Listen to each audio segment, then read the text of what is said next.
Aladdin, जो अब अपने राज्य का एक पराक्रमी और न्यायप्रिय राजा था, बहादुरी और दूरदर्शिता के लिए जाना जाता था। उसके शौर्य की कहानियां दूर दूर तक फैली हुई थी, पर उसे नहीं पता था कि उसकी किस्मत उसे एक ऐसे सफर पर ले जाएगी जहां उसे अपने प्रेम, अपने साहस और अपनी बुद्धिमत्ता की सबसे कठिन परीक्षा देनी होगी।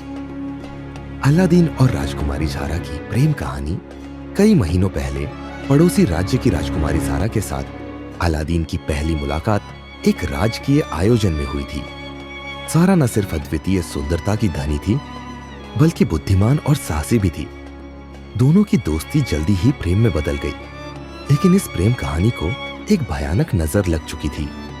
जादूगर जफर, जो काले जादू का स्वामी था, बरसों से ज़ारा को पाने के सपने देख रहा था।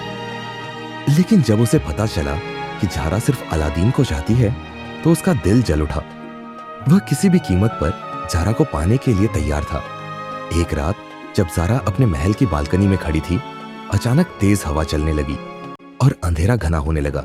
इससे पहले कि वह कुछ समझ पाती, जफर प्रकट हुआ। राजकुमारी, मैंने तुम्हें कितनी बार कहा कि तुम मेरी हो, लेकिन तुमने मेरी उपेक्षा की। अब तुम्हें इसकी सजा मिलेगी। इतना कहते ही जफर ने एक जादुई मंत्र पढ़ा और देखते ही देखते ज़ारा का पूरा शरीर धीरे धीरे पत्थर में बदलने लगा। वह चीख भी नहीं सकी। कुछ ही क्षणों में वह पूरी तरह एक पत्थर की मूर्ति बन चुकी थी। अगली सुबह जब यह खबर अलादीन तक पहुंची, तो वह गुस्से से उबल पड़ा।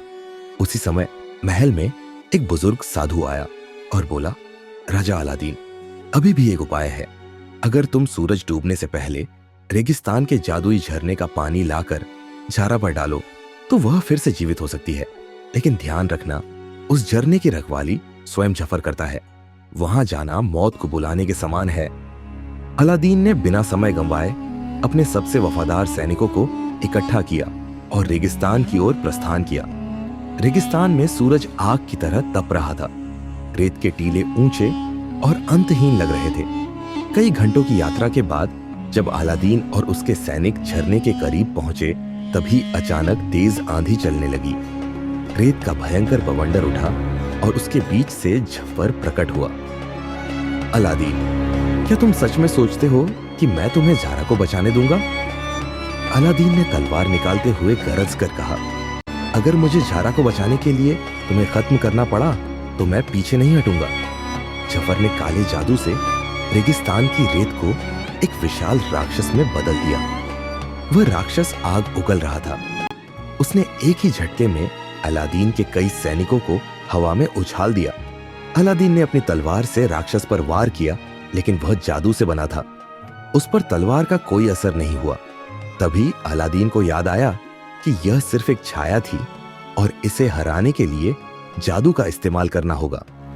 अलादीन ने अपनी चतुराई से राक्षस के पैरों में रस्सी फंसाकर उसे गिरा दिया और तेजी से झरने की ओर दौड़ा।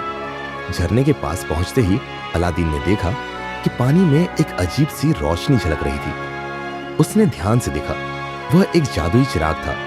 अलादीन ने चिराग को उठाया और उस पर हाथ फेरा। अचानक बिजली कड़की और विशाल चिन्ह प्रकट हुआ।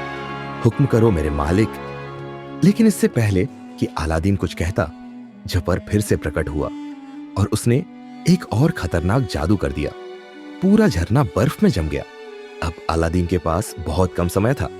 अगर वह बर्फ को नहीं पिघला पाया, तो ज़ारा हमेशा के लिए पत्थर बन जाएगी। जफर ने हंसते हुए कहा, अब देखता हो अलादीन कि तुम कैसे इस बर्फ को तोड़ोगे। अलादीन ने जिन्न से कहा, इस बर्फ को रौंगला दो। जिन्न ने अपनी शक्तियों से बर्फ को तोड़ दिया, लेकिन तब तक बहुत देर हो चुकी थी। सूरज डूबने वाला था। जफर ने एक आखिरी चाल चली। उसने पूरे झरने को हवा में उड़ा दिया, जिससे पानी गायब होने लगा। अब तुम हार चुके हो अलादीन। लेकिन तभी अलादीन को एक आइडिया आया। उसने जिन्न को आदेश दिया, इस पूरे झरने का पानी मेरी तलवार में समा दो। जिन्न ने ऐसा ही किया। अलादीन की तलवार अब जादुई पानी से भरी हुई थी।